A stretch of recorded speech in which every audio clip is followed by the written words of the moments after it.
I'm sorry that we're meeting in this beastly place.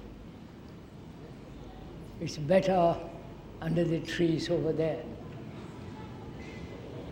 And I hope you don't mind. I do mind.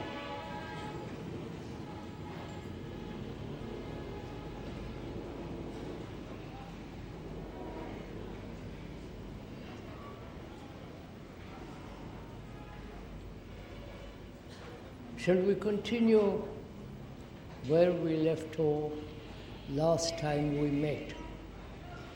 That was last Sunday.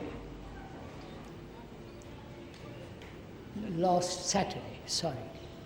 Sunday, it was too much rain and we had to leave.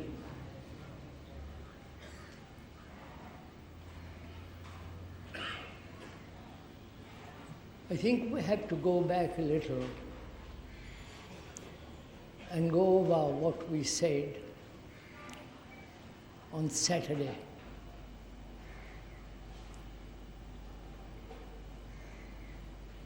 We are thinking together. Not the speaker is thinking and you not thinking. But together we are thinking, exercising our brains to its highest level or to a highest capacity. But also, I would like to point out, as we did last Saturday, that we are not doing any kind of propaganda. We're not trying to convince you of anything. On the contrary, we are together going to observe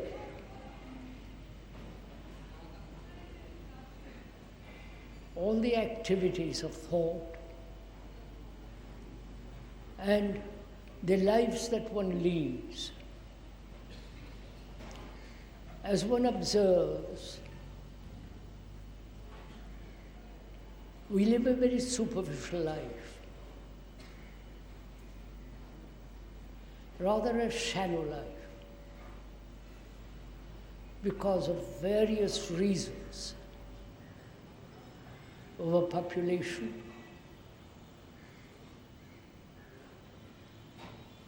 few occupations. It's a constant struggle.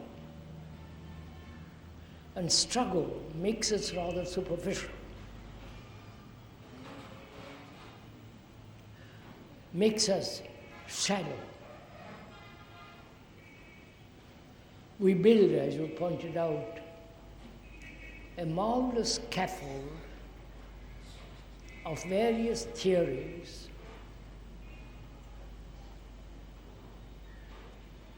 various traditions, including superstitions and all that. And behind this scaffold, we have no building at all. We don't start to build at all. That's a fact. We are going to discuss together only facts, not a theory, not an ideal, not something that we imagine, but actually observe our own lives, if you are willing. And we have built a marvelous scaffold,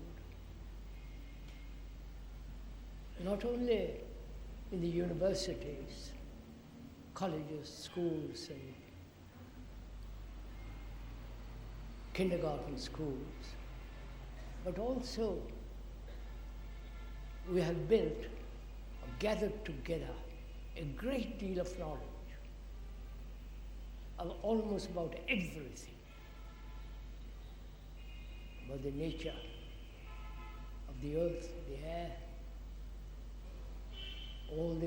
can deal with all the diseases, transplant new hearts, artificial hearts, liver, and so on.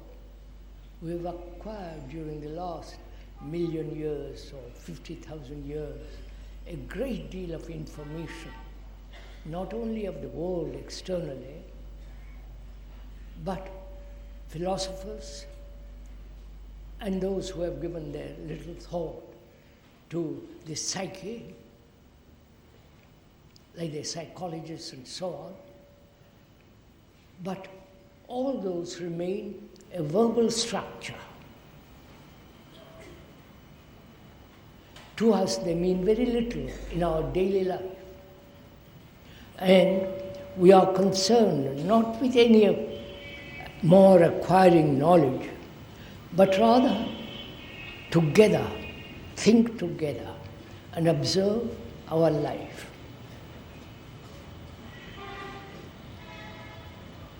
Are we wasting our lives? This is a serious question which each one of us must answer. Are we living a shadow life, superficial life, without much meaning to our lives? Or have we put aside all the trivialities of religion? And there are trivialities. All the nationalistic, limited point of view, and do we think of the rest of the world, rest of humanity, as something separate from us? Right? Do we think that way? Do we look at the world that way? Then our lives, when we do look at it that way, narrowly, our lives become very individualistic, narrow, limited, and rather shallow, because all of us are concerned with ourselves, with our own progress, with our own success, with our own religious conclusions and achievements. There's tremendous lot of self-interest in all of us, whether we are highly placed politicians or the cheap gurus who are only accumulating a lot of money. And all of us pursuing in the search of truth or illumination, basically in all these movements there is self-interest. That self-interest may be covered up, or that self-interest may be absorbed into something else. And this self-interest, whether in the name of God, in the name of illusion, illumination, not illusions, we have plenty of them. All right? Whether it be our own particular success, and so on. There is deep, abiding self-interest in all of us. We may pretend we are seeking truth, we want to be illumined, or find how to live properly. Inwardly, there is this turmoil of self-interest. Right? Please, as we said, don't agree anything with the speaker. What the speaker says has no value unless you yourself understand exactly yourself, whether there is this deep self-interest. And this self-interest prevents total attention, which we went into the other day. Perhaps we may go into it later on. And we have built an extraordinary world outwardly. Thought has built.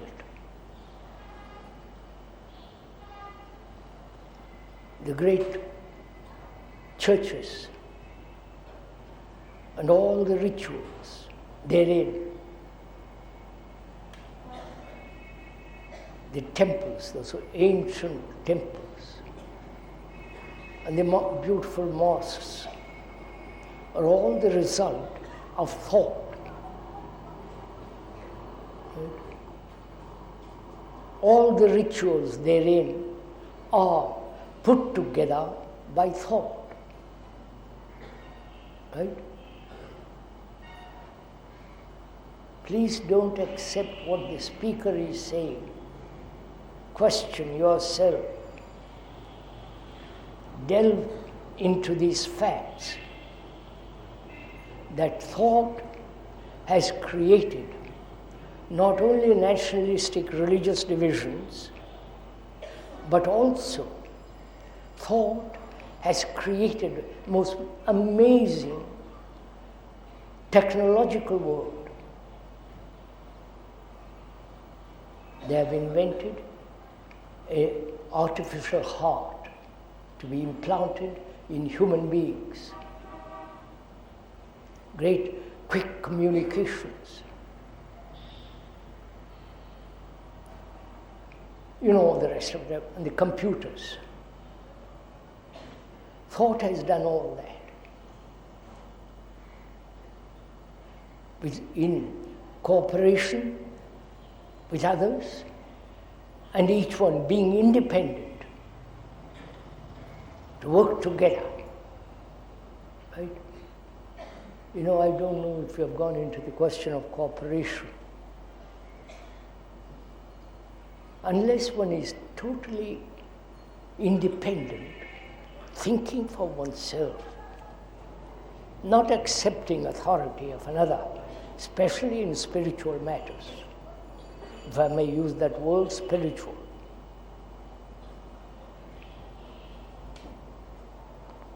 Thought has been responsible for all this. That's a fact. So, thought has been capable of extraordinary work, great painting, great statues, great inventions, and also thought, because his thought is always seeking security for itself, and therefore it has created gods. I know you may not like this, but you have to see these facts. It has created gods of various kinds, Christian God, Muslim, and the Hindu gods, thousands of them in this country. And together, we ought to consider why thought has become so tremendously important, and why thought has worked, expanded incalculably in the technological world, and that thought itself has said, I will understand myself. That is, thought has built, put together myself. We agree to that? Are we going together? Right? Are we thinking together, or am I forcing you to think? Or can we have a dialogue about this? A dialogue means a conversation between two people, amicable, who are friends, who are not merely living at the, expressing merely at the verbal level, but they are concerned with themselves, with their wives, with their husbands, and the whole human nature. They are talking about it together. You and the speaker are in that position. We are having a dialogue together, right? And this is not a clever statement. It should be that way. That means we must together, I mean together, think of all these things, not according to your opinion or my opinion, according to your point of view, or according to your prejudice and so on. To think together is very important. That means both of us are free to inquire, free to question each other in a friendly manner, not as a dialectical business, but together find out what place has thought and where thought is not necessary, right? We're going to inquire into that. Where thought is necessary, and the more you think, the more energy, vitality in that direction, which is the world of technology, and observe the nature of thought which has built the self-interest, right? All of us need security, both biological, physical, as well as inward security. All of us need it. And it is the urgency and the demand of the brain that says, I can only function excellently if the brain is completely secure. Right? Are we together?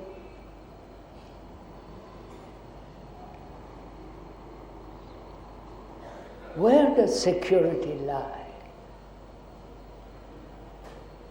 Of course, we must have security as a house, a flat, or a hut, furniture, if you have furniture, or a bed, and few clothes, or many, many clothes. There, we must have security, otherwise you and I wouldn't be sitting here.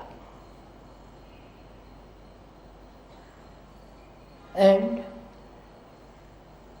the brain also says, I must be secure not only outwardly, physically, but also inwardly.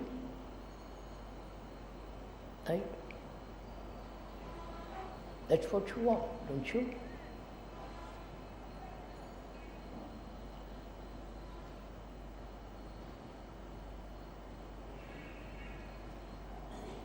In the search of security, there is also fear involved in not having security. Right? They both go together.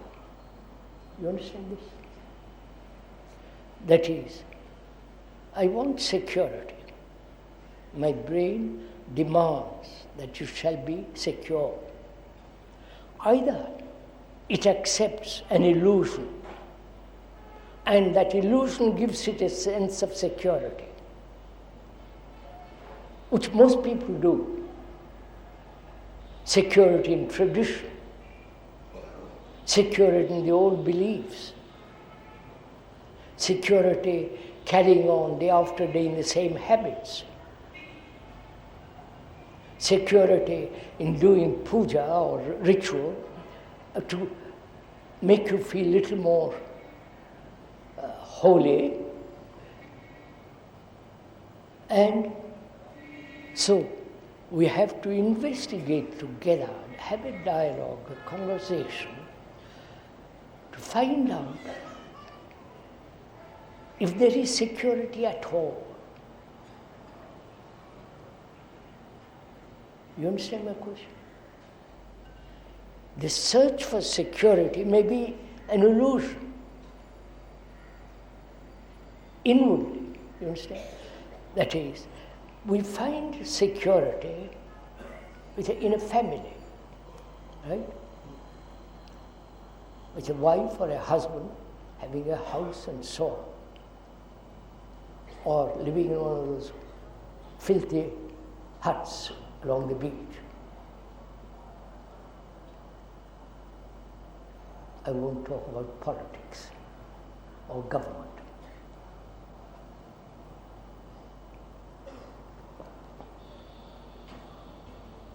Is there security? We want security. I've worked for so long with regard to something. I'm growing old. And I want, in my old age, to be sure, certain about death, about my life, about my family. Or I find security becoming a monk, a sannyasi, or go away and live in the Himalayas and find security in my thinking, in my meditation, right? Are you following all this? So, is thought capable of giving the human beings security? Right. You understand what I'm asking? Thought has put together a series of activities which is called national security. And thought has divided this security as belongs to America, Russia, China, and India, and so on. Are we following this? A little bit at least.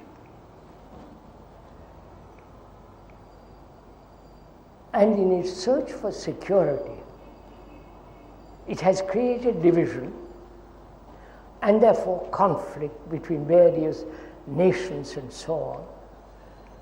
And it hasn't realized that in division, in separation, there must be conflict.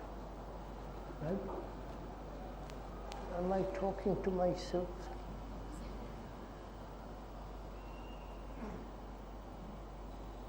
You understand?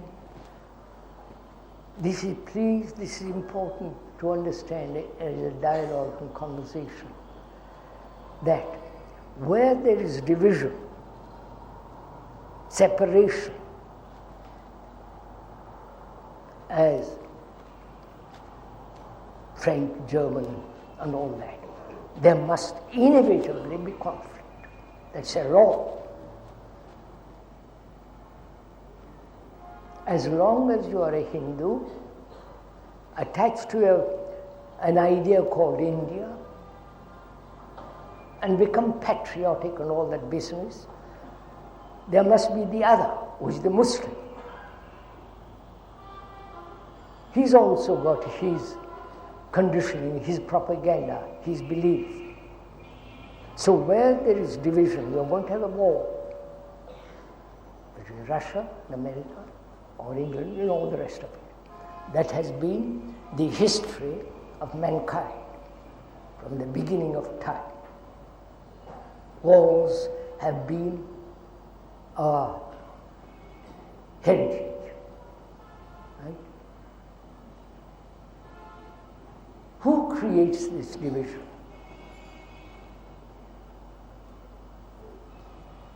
You understand the question? Is it thought?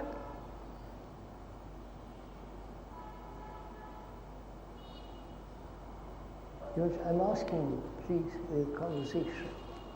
Is it thought that has divided the world into nationalities, into economic divisions, into various forms of culture?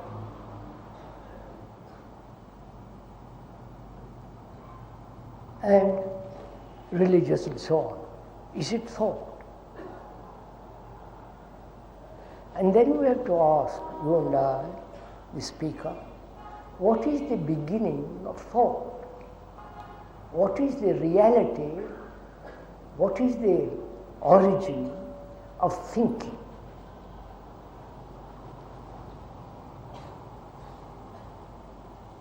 Please work together.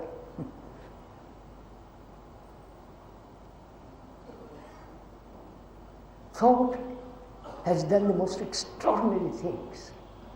There is no question about that. And also thought has done the most diabolical things. And thought, which is so essential for all of us, because the speaker couldn't use words if he has no vocabulary, accumulated memories of English. So, thought is limited. Don't agree, sir. Don't nod your head in constant agreement. It's not. You have to look at this very carefully. Understand it for yourself. The speaker can only describe, put it into words, draw a design, but you have to think, find out, doubt, question, ask, not agree at all.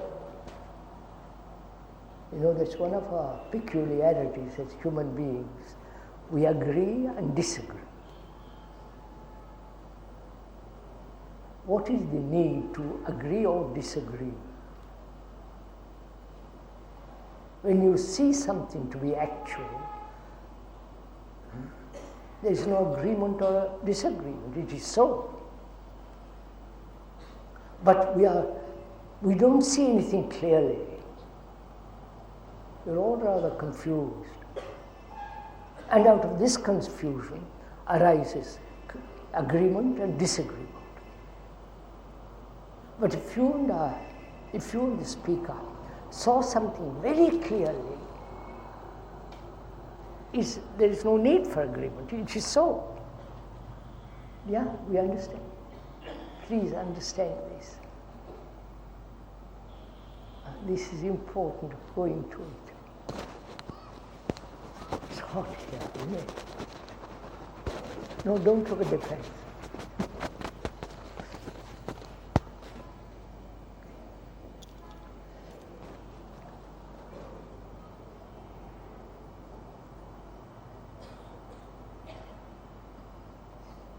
See, on this basis, agreement and disagreement, there is always division and therefore conflict. I agree with you and I don't agree with him. Or I follow this and you don't follow that. I choose this and you don't choose that. You understand? This constant division, agreement and disagreement. You and I would never disagree that this is a microphone. We are being told, put together by electronic experts, and they've called it microphone. And we say it's a microphone. There's no disagreement. You can, if you like to call it a giraffe, you can, but nobody will understand that this thing is a giraffe. They have a picture of a giraffe they have seen in a book. And so there is no communication. But there is communication when you and the speaker see the same thing and say that is a microphone.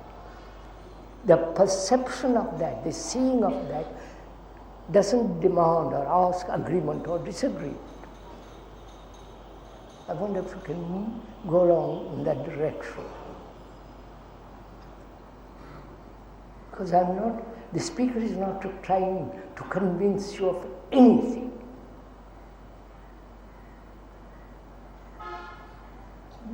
Nor try to make you feel you agree with the speaker. All that the speaker is doing is describing what actually is going on. Not only externally, but inwardly. He is your mirror. And the mirror has no authority. The mirror is not your guru. Right? I wonder if you see all this. It's a mirror.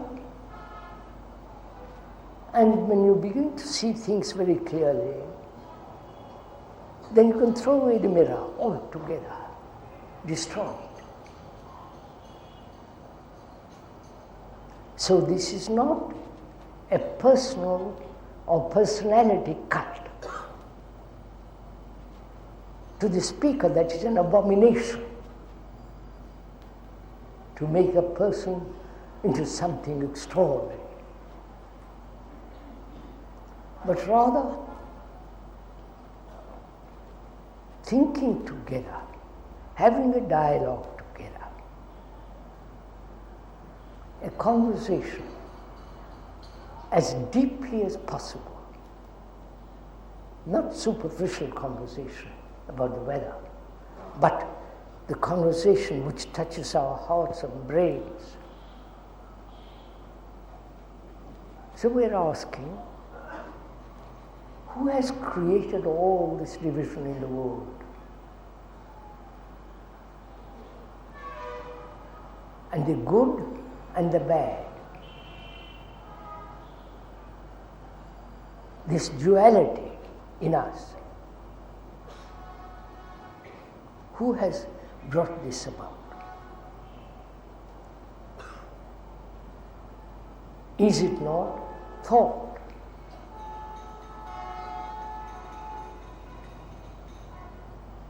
And is not thought limited?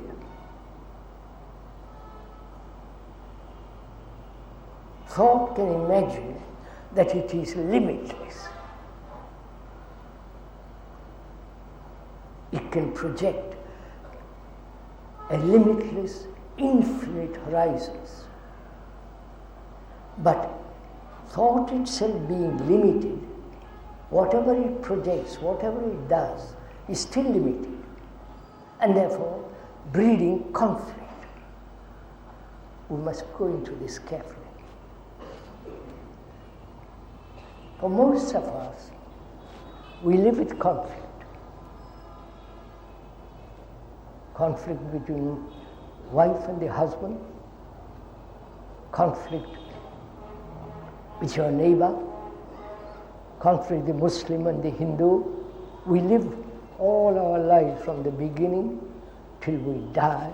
There is this perpetual struggle to meditate, how to sit properly, to meditation, the whole business.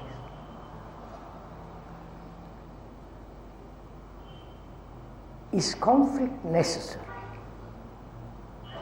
And can one live without a single conflict, which means having no problem at all. Sir, please.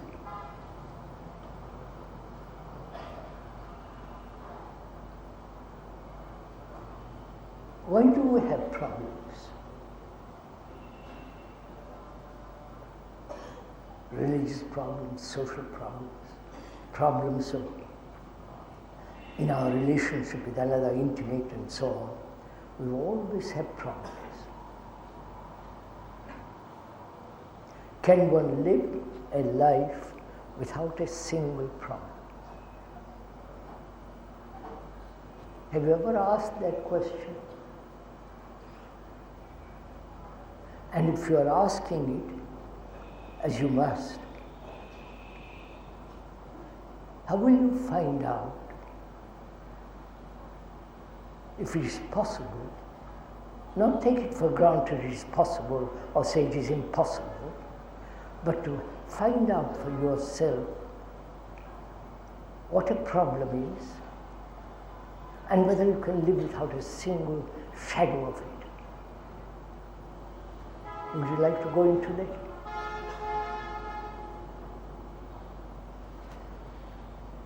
Our brain, which is the most extraordinary instrument, which has got immense capacity, capable of the most astonishing subtleties,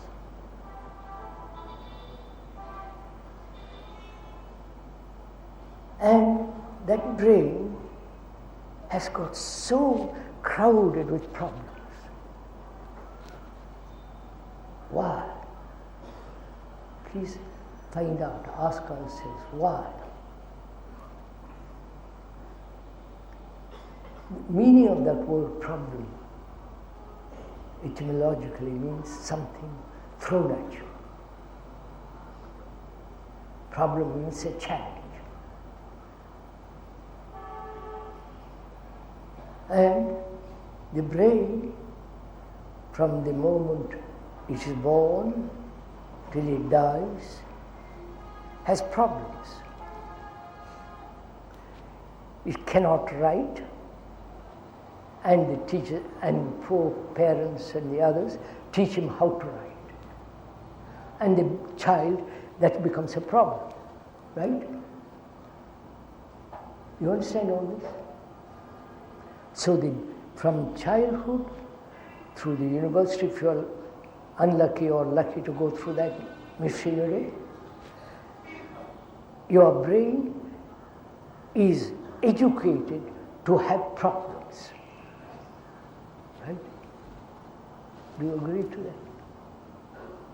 Not agree, sorry. Do you see the fact of that?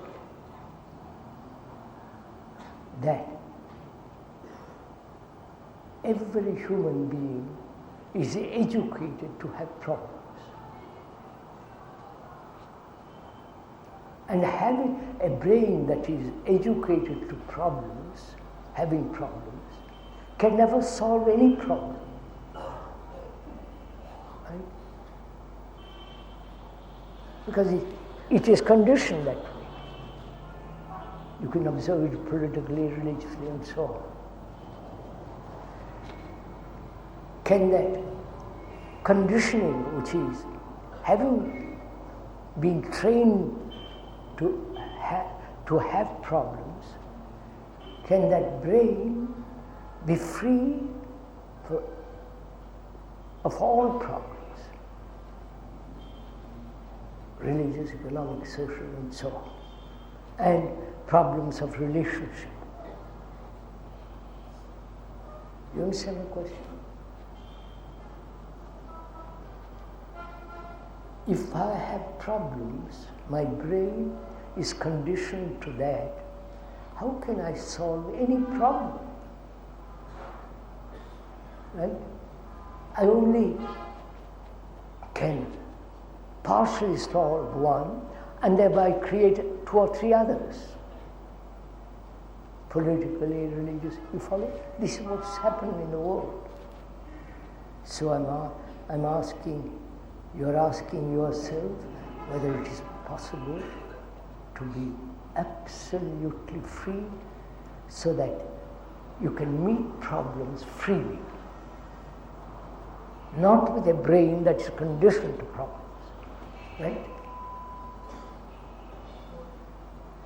Are we meeting each other? Somewhat.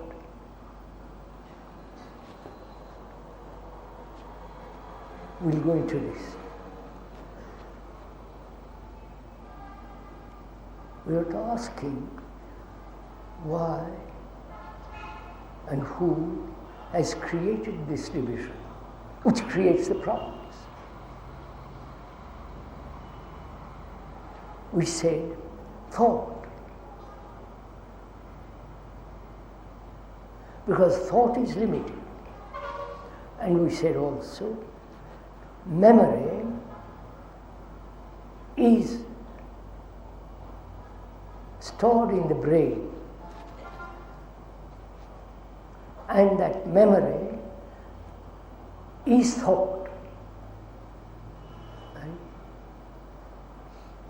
Memory is knowledge, and that knowledge can never be complete. Whether it's scientific knowledge or knowledge about anything, including yourself, can never be complete. There's always something more to discover, to understand, to find out. So knowledge is the past, and knowledge also in the future, it will always be limited. This is clear. And knowledge is the result of experience. Right? Experience, which is always limited. Knowledge out of that experience is also limited. Then memory, stored in the brain, and that memory responds, the memory is thought, right? It's not a question of agreement or disagreement, it's so. Our brains are full of memories, which is our brains are recording. Like a tape recorder, it's recording, right?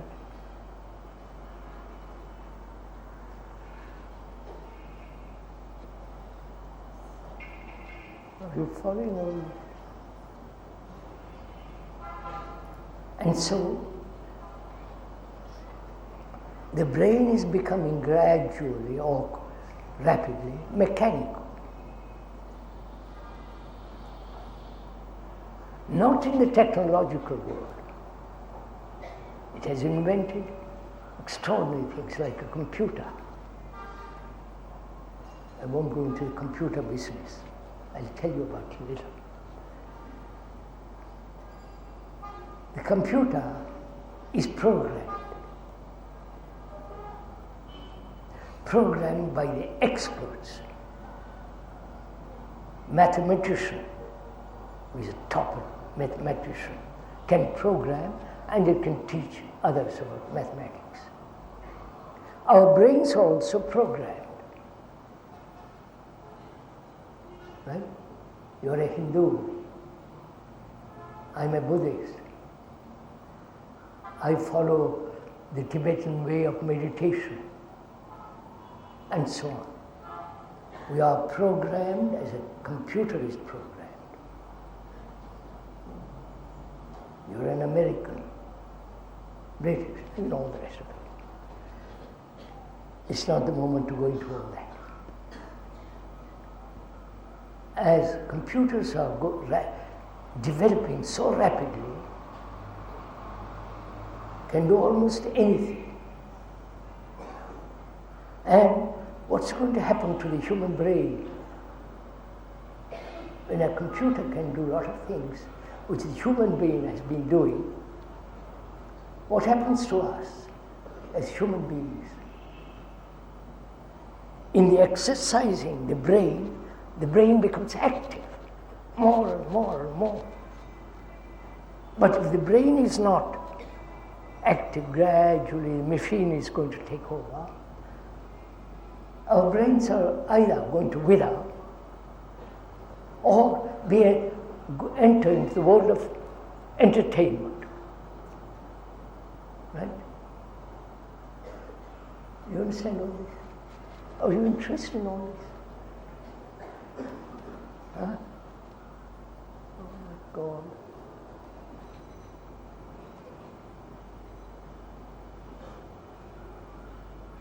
Either the brain will be involved in great entertainment. It's once in a thing, because it cannot do much in the technological world or in other worlds. So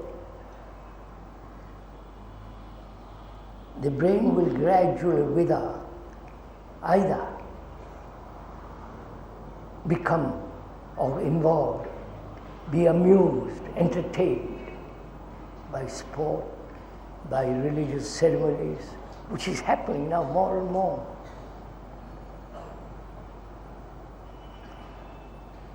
Or there is only other possibility. Enter into the psychological world, into the world that is in the beyond the psyche, beyond the limited self-interest. Go into that most profoundly. Now, can thought do all this? You understand? Thought has created the computer and it'll build cars with robots. There'll be a great deal of unemployment and so on, so on, so on. So, as thought being limited, always, and that's the only instrument apparently we have, right? And you may say, what about feelings, emotions, sentimentality? Is not also all that part of thought? No? I'm very devoted to my guru or to some idol in a temple. The idol in the temple is created by thought. My guru, if I have one, unfortunately I haven't got any. If I have one, thought has given him great many attributes. He knows, I don't know, I'll be helped. That's one of the curses of gurus, wanting to help others. Right? Do you listen to all this without throwing something at me? Because we all want to be helped. And we have been helped, not only by the surgeons and doctors and so on. We have been helped by philosophers, by ancient books, by the Bible, Quran, and the Upanishads, or whatever your particular religious book is, or your guru, or the local pandit. You all want to be helped. Right? I have a problem, I want to be helped. I come to you. You know much better than I do. I obey you. So what happens to me when I am being helped? Actually, I become weaker and weaker, right? Mentally, morally, I just follow, obey, I become a machine. There is no independence at all. I never question, doubt, be skeptical. If you are skeptical, doubt, question, religions wouldn't exist. So,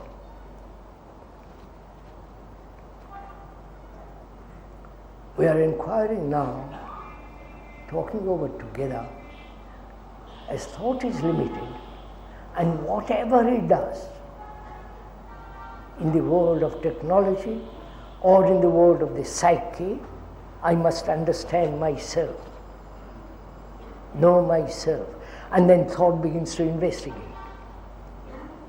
And that very investigation becomes limited, because thought is limited.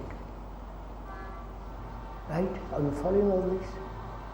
So, we are asking, if that is the only instrument we have, and we see, actually observe the fact, not agree or disagree, but actually see the fact that whatever thought does must always be limited,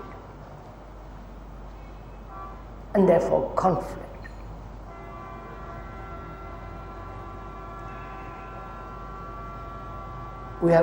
There is conflict because we have duality, the good and the bad.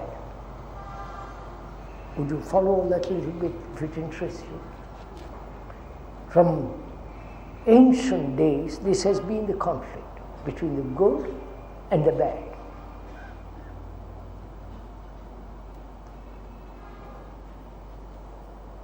The good trying to overcome the bad, and the bad trying to overcome the good.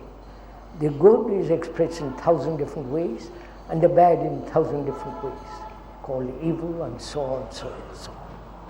Now, is it possible, please listen to me, not to have duality at all?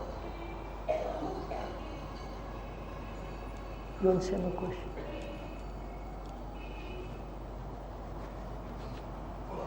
To find that out urgently, not just theoretically, what is there a duality at all?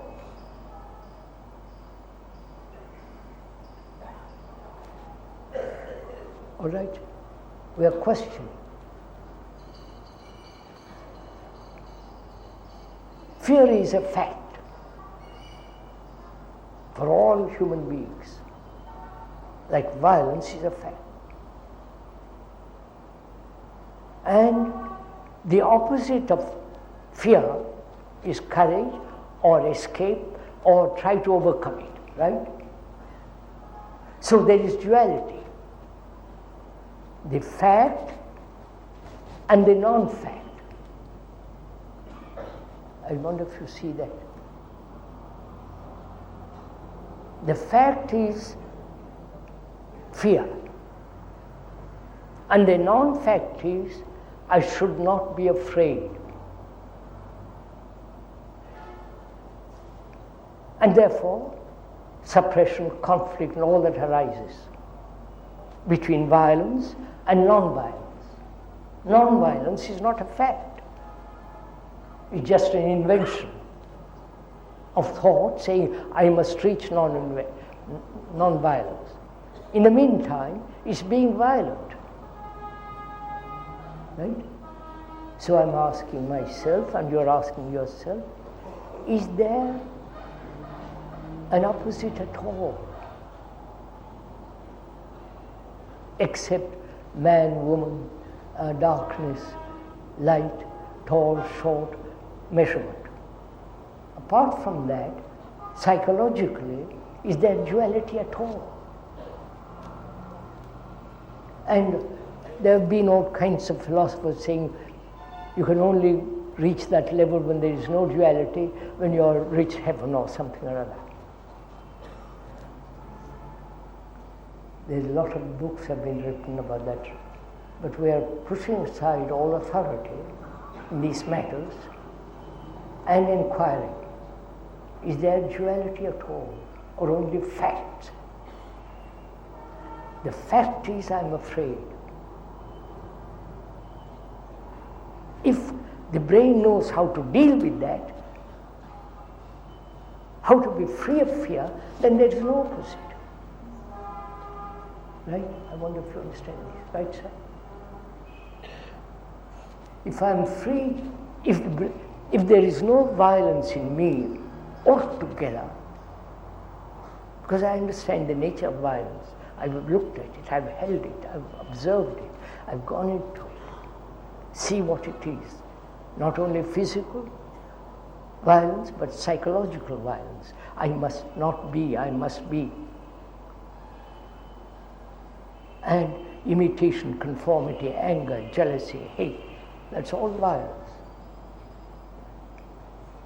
If I can understand, deal with it, there is no opposite. I don't need an opposite. You understand what I'm saying? All right, sirs? Now, can I deal with that instantly, not postpone it? When I postpone it, I've already gone into conflict. I wonder if you understand this. Anything I postpone,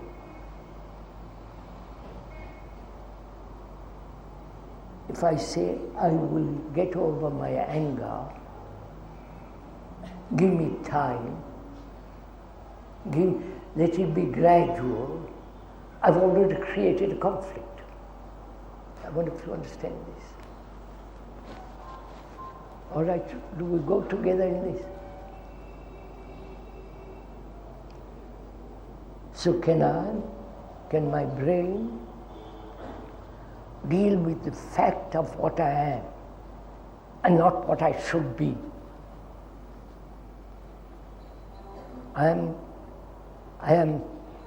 There is fear.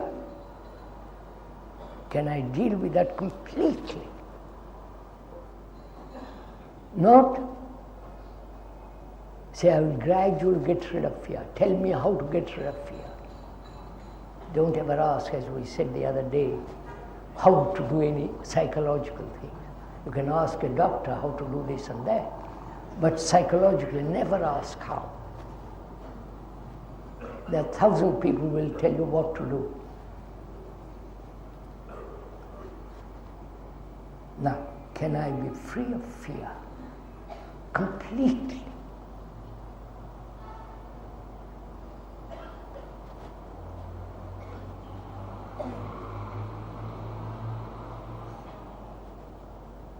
I'll go into it, but you are going to go with me into it, not just listen and say, well, that's an excellent description, I don't know how to do it.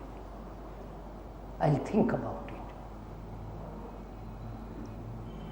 Now we are looking at fear, not the objects of fear, nor the cause, not the results of fear, right? You may be afraid of darkness. One may be afraid of one's wife or husband. One may be afraid of losing a job, or afraid of public opinion, afraid of not being able to face yourself as you are,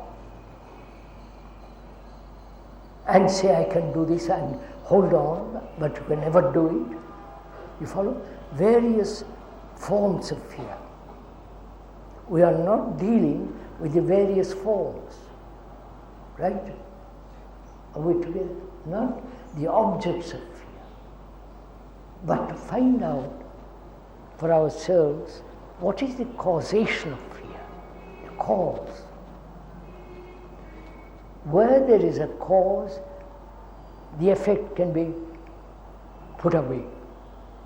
If I understand the cause, the effect has no meaning. You understand?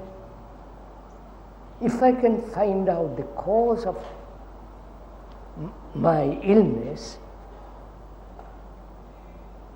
then I'll be healthy. So if I can find out the cause of fear, not the multiple forms of fear, but the cause of fear, so let us investigate it together, talk about it, not agree or disagree. Is it time? The cause is time a factor of fear. I might die tomorrow. Tomorrow is tough. I might lose my job. I might not love my wife. She'll get angry with me. And so on. That is, time is involved as a cause of fear. Do we see that? Right, sir?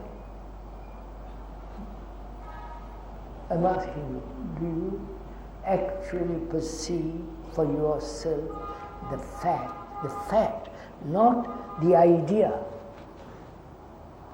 The idea is different from the fact. Right? Idea is not the fact. You are sitting there and the speaker is sitting there, that's a fact. But we can make an idea of it. So the idea is not the fact. Right? Like the door, the word door is not the door. So we are only looking at the fact which brings about fear. Right? And we are saying, you and I in our conversation together, not persuading each other, see that time is a factor of fear. Right? I have done something wrong last year, and I hope nobody will discover it because I've got a certain reputation. Right? And if they find that out, they'll throw me out, so I better hide it. And therefore there's a cause of fear, which is time, right?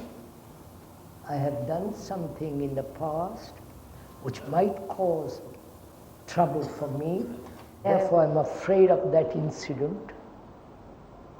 That means time. Time is a movement, a series of movements.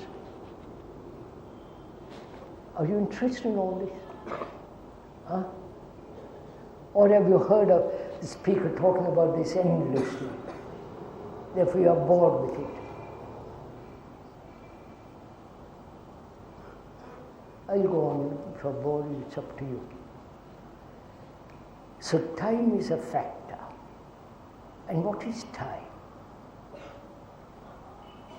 I know time by the watch. I know time by sunrise, sunset, evening star,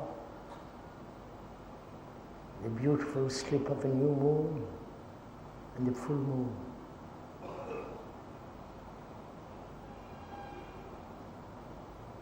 Time is the past,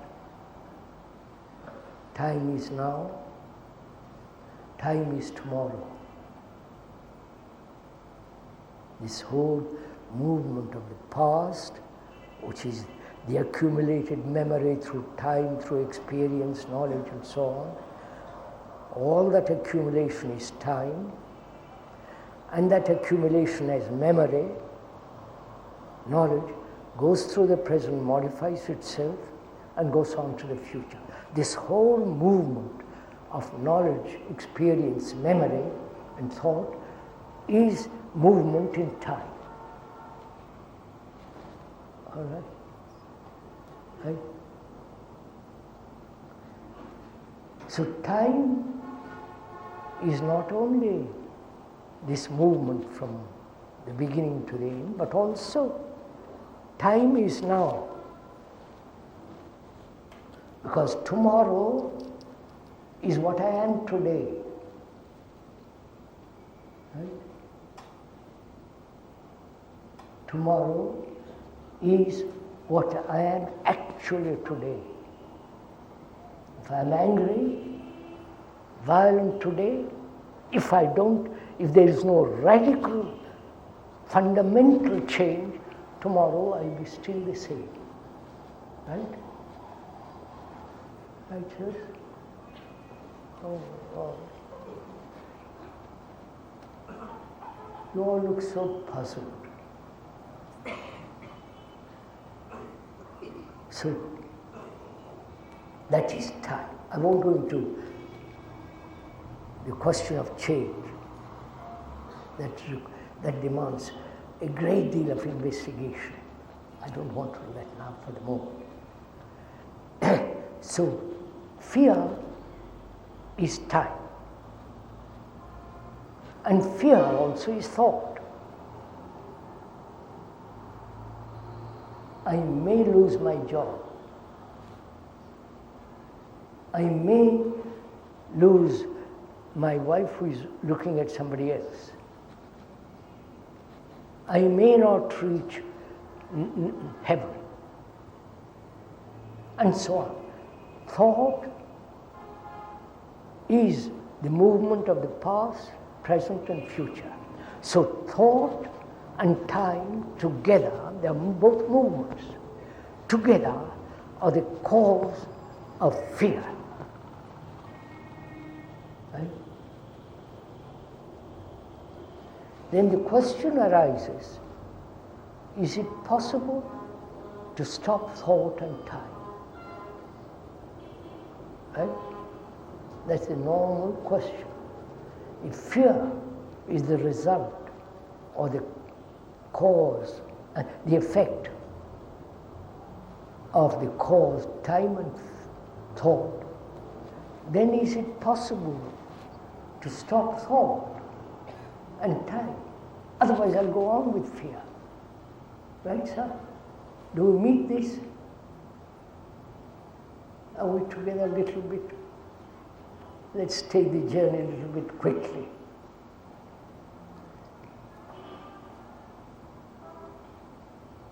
What shall I do? I see the cause, and I also see the effect. The effect is fear, the cause is time and thought. If there is a putting away of thought and time, I have no fear. Then I'm like, then one needs no God, no Guru. When there is freedom from thought, you are entirely different. So, we ask ourselves, is it possible to stop time and thought? That's what meditation does, right? You hope through meditation to control thought and thereby push it behind. Control it. Never inquiring who is the controller, which is also thought. I won't go into all that now for the moment. Is it possible to end thought and time? Answer, it's a work.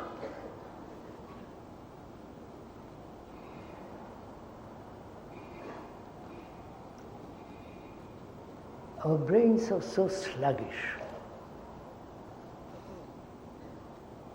We become so lazy, indolent. Because we've been told so many things.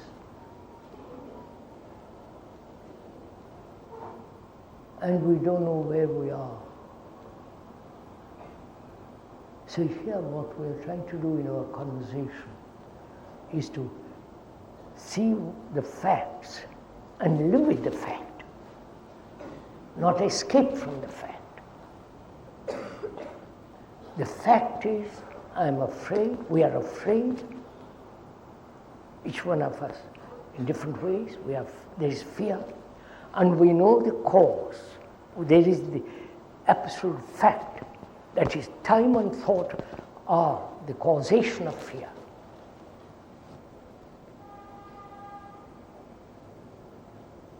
And also we see that where the ending of a cause, the effect is totally ended. You understand?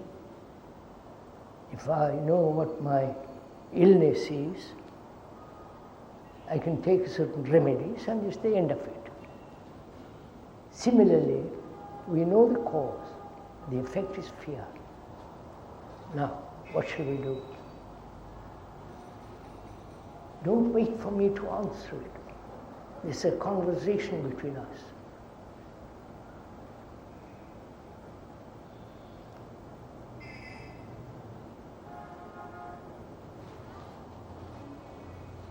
How do you observe the cause?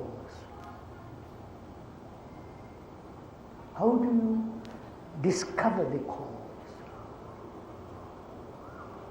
Not by being told or or having it described, put into words, but to find out the fact, not the idea of the fact, right? Now please see this, not the idea, the conclusion about the fact. But the fact is time and thought. Is it possible to totally ignore that?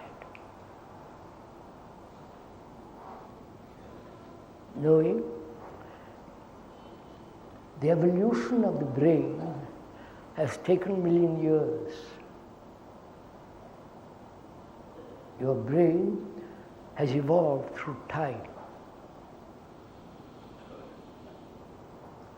And through that long duration, long voyage of time, it has gathered certain conditionings that thought will solve fear.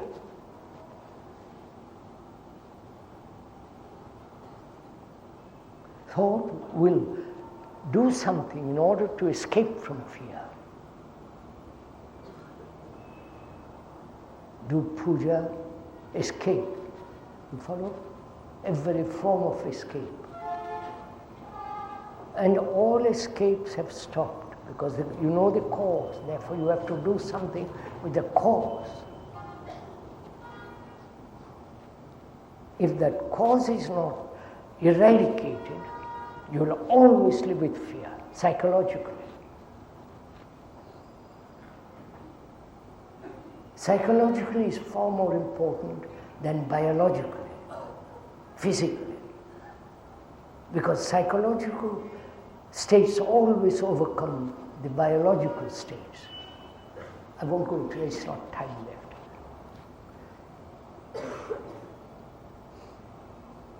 Now, do you put the question seriously to yourself? Or is it just a passing question? You put that question today and forget it up next day and pick it up day after tomorrow. Or do you put that question with most seriously, with all your intensity, with your passion? And that means, are you willing to give your complete, passionate attention to the cause?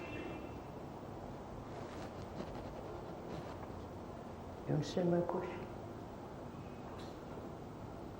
Or you just listen and carry on with your fears?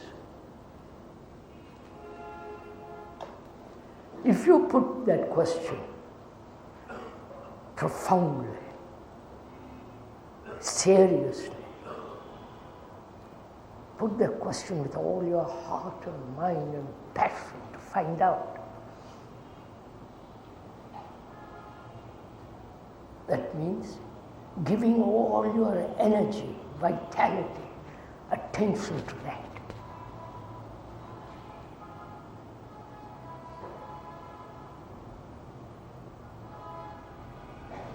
When you give all your energy, which you have wasted in trying to escape from it, or trying to find a substitute or rationalizing fear. But if you drop all that completely, that there is no escape from fear, no God, no other human being can help you to be free of fear. If you really put it with all your energy, strength and vitality, and especially the passion to comprehend something which mankind has lived with fear for millennia upon millennia, then you are giving that passionate, flaming attention to the cause.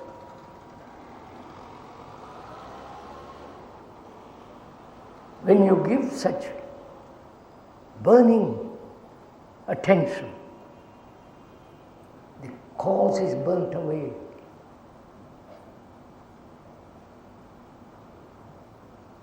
But very few people, we are not discouraging, very few people do this. They've got so many things to do.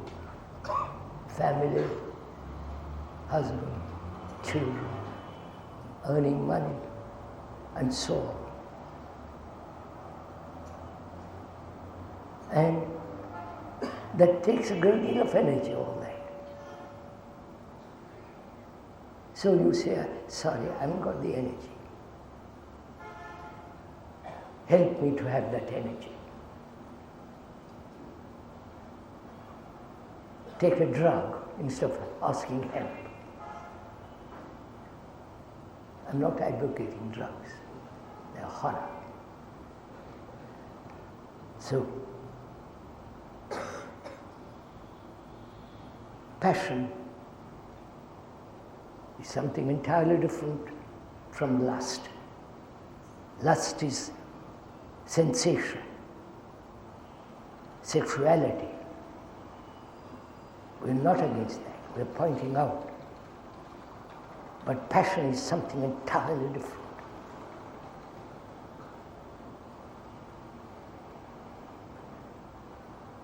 That passion comes with all its tremendous energy and capacity when sorrow ends.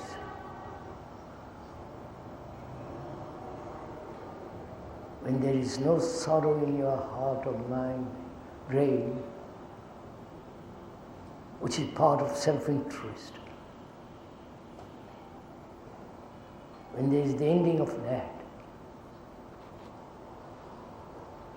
there is a great, immense, inexhaustible passion. Can never be burnt away. And that passion, which is attention, burns away the cause of fear, which is time and thought.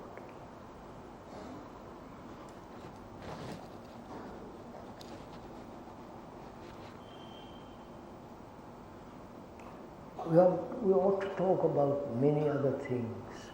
It's now 7:15. No, 7:15. Should we go on?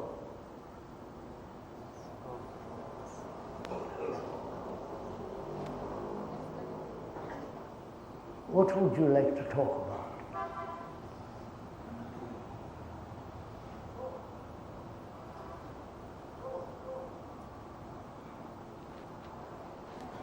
What is your deep interest?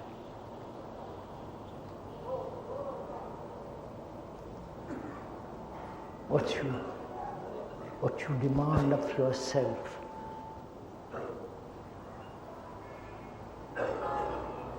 Apart from earning money, all that business, what is it each human being wants? You want something, otherwise you wouldn't be here. Listen to Kay.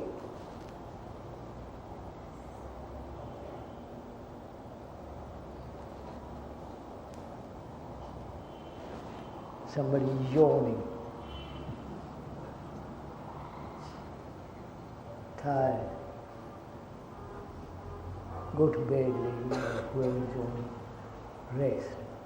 But this is, we're asking something very serious. When you say, I want something, the wanting is to fulfill the emptiness in oneself. I want to be happy. I want to reach nirvana or moksha or liberation or illumination. All that wanting means there is something missing.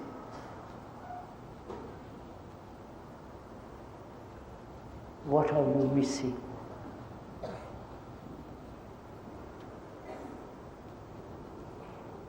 Is that emptiness, that loneliness, can never be filled. But we have tried to fill it with puja, with books, with knowledge, with chatter, with talking about endlessly about politics, the whole thing.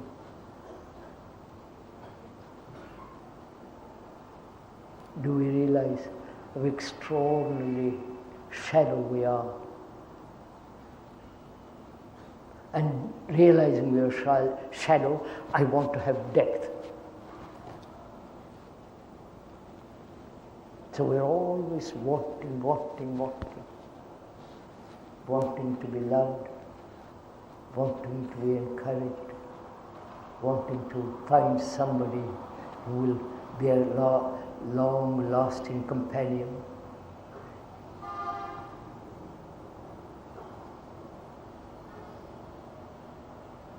And this want is endless. If you have got one want, you want some other want. That goes on for the rest of one's life. I want to know, or one wants to know, what happens after death. That's one of the questions asked all the time. We'll go into that tomorrow and after tomorrow, at the other place, I hope, not here.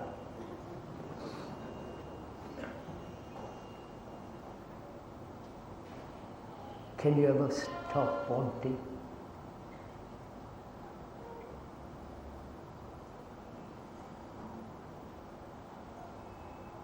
We want to find roots for yourself. In a country, in a person, in an image, in an illusion, you want to establish your roots. And you want to fulfill, become somebody. This goes on all our lives. Have you ever asked yourself that I don't want a thing? I want food, clothes and shelter, that's understood. But otherwise I don't want a thing. Have you ever asked that?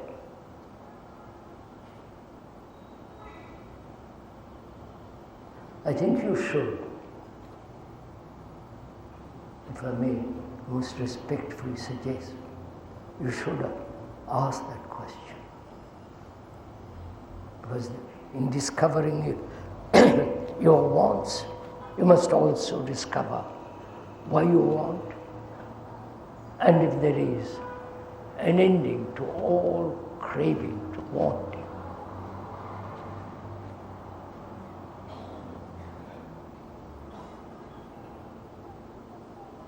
When you find that out, that you don't ask anything for yourself,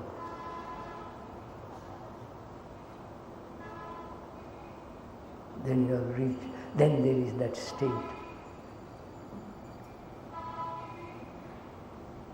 which is indescribable. I know you are waiting for the description. That description is futile, it's merely words. come to that point. And that is not a long journey. This is the shortest journey.